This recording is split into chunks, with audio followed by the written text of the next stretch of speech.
চিকিৎসাবিদ্যায় ভয়ের পরিবেশ সৃষ্টি করেছে নিট পরীক্ষা। Communist party of India CPI এর রাজ্য সম্পাদক এম বীরপান্ডিয়ান ভারতের চিকিৎসা শিক্ষায় কেন্দ্রীয় প্রবেশিকা পরীক্ষা ন্যাশনাল এলিজিবিলিটি কাম এন্ট্রান্স টেস্ট বা ডাক্তারির প্রবেশিকা পরীক্ষা নিটের বিরুদ্ধে এক তীক্ষ্ণ ও সুস্পষ্ট অবস্থান তুলে ধরেছেন। তার মতে, কেন্দ্রীয়ভাবে চাপিয়ে দেওয়া এই পরীক্ষাটি কেবল সামাজিক ন্যায় বিচারের ভিত্তিকেই চূর্ণ করছে না, বরং সমগ্র চিকিৎসা ক্ষেত্রে এবং ডাক্তারি পড়তে ইচ্ছুক শিক্ষার্থীদের মনে ভয়, অনিশ্চয়তা ও গভীর মানসিক উদ্বেগের সৃষ্টি করছে। শিক্ষা, তা প্রাথমিক বিদ্যালয় হোক কিংবা উচ্চতর প্রাতিষ্ঠানিক ডিগ্রি, যে কোনো আধুনিক রাষ্ট্রের মৌলিক দায়িত্ব হওয়া উচিত। কোনো অবস্থাতেই শিক্ষাকে মুনাফালোভী বেসরকারি প্রতিষ্ঠানের হাতে সঁপে দেওয়া যায় না। ভারতের মতো বিশাল জনসংখ্যার দেশে রাষ্ট্রকেই নিজ জনগণের শিক্ষার পূর্ণ দায়িত্ব গ্রহণ করতে হবে, যেমনটা চীনে সফলভাবে কার্যকর হয়েছে। সাম্প্রতিককালে কেন্দ্রীয় উচ্চশিক্ষামন্ত্রীর পদত্যাগের ঘটনা এবং দেশ জুড়ে প্রশ্নপত্র ফাঁসের অভিযোগকে কেন্দ্র করে অদ্ভুত পরিস্থিতি নিয়ে বীরপান্ডিয়ান জানান, তামিলনাড়ু রাজ্যের স্পষ্ট দাবি হল নিট পরীক্ষা থেকে সম্পূর্ণ ছাড় বা অব্যাহতি পাওয়া। তিনি মনে করেন, শিক্ষা ব্যবস্থায় অনিয়ম ও প্রশ্ন ফাঁসের প্রতিবাদে ছাত্র সমাজের শিক্ষামন্ত্রীর পদত্যাগের দাবি ছিল অত্যন্ত যুক্তিসঙ্গত। অহিংস আন্দোলনকে পুলিশি ক্ষমতার মাধ্যমে দমন করা গণতান্ত্রিক কাঠামোর সরাসরি পরিপন্থী।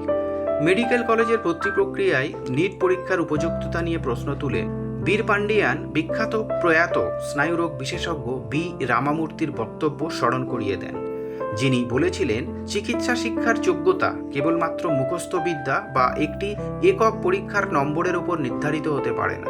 রাজীব গান্ধী গভর্নমেন্ট জেনারেল হাসপাতাল কিংবা স্ট্যানলি মেডিকেল কলেজ হাসপাতালের মতো তামিলনাড়ুর বিশ্বমানের সরকারি প্রতিষ্ঠানগুলি কোভিড-19 মহামারীর ভয়াবহ সময়ে লক্ষাধিক মানুষের জীবন বাঁচিয়েছে, যার সিংহভাগ চিকিৎসক মণ্ডলী নিট পরীক্ষার মাধ্যমে ভর্তি হননি।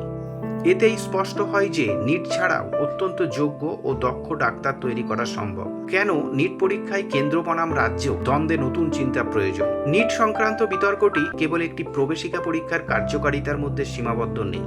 এটি ভারতের মৌলিক যুক্তরাষ্ট্রীয় কাঠামো বা ফেডারাল স্ট্রাকচার এবং সামাজিক ন্যায় বিচারের সাথে সরাসরি যুক্ত। সেন্ট্রালাইজড বা একক কেন্দ্রীয় পরীক্ষার মূল সমস্যা হলো এটি শহর কেন্দ্রিক ব্যয়বহুল কোচিং সেন্টারের উপর নির্ভরশীলতা ব্যাপক হারে বাড়িয়ে দেয়।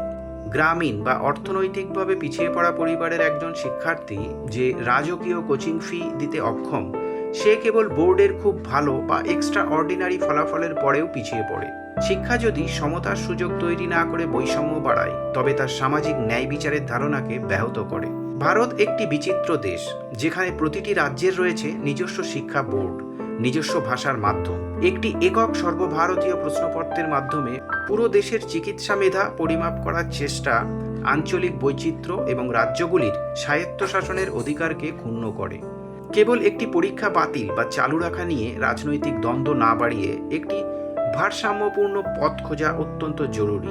রাজ্য বোর্ডগুলির পাঠ্যক্রমের সাথে মানানসই মূল্যায়ন ব্যবস্থা গঠন করা, ব্যয়বহুল কোচিং সেন্টার নির্ভরতা হ্রাস করা এবং উচ্চশিক্ষার কেন্দ্রীকরণ না করে রাজ্য সরকারগুলিকে নিজস্ব স্বাস্থ্য ব্যবস্থার প্রয়োজনে মেডিকেল সিট বরাদ্দের স্বাধীনতা দেওয়াই হতে পারে দীর্ঘমেয়াদী ও টেকসই সমাধান। অসংখ্য ধন্যবাদ। ভালো থাকুন, সুস্থ থাকুন।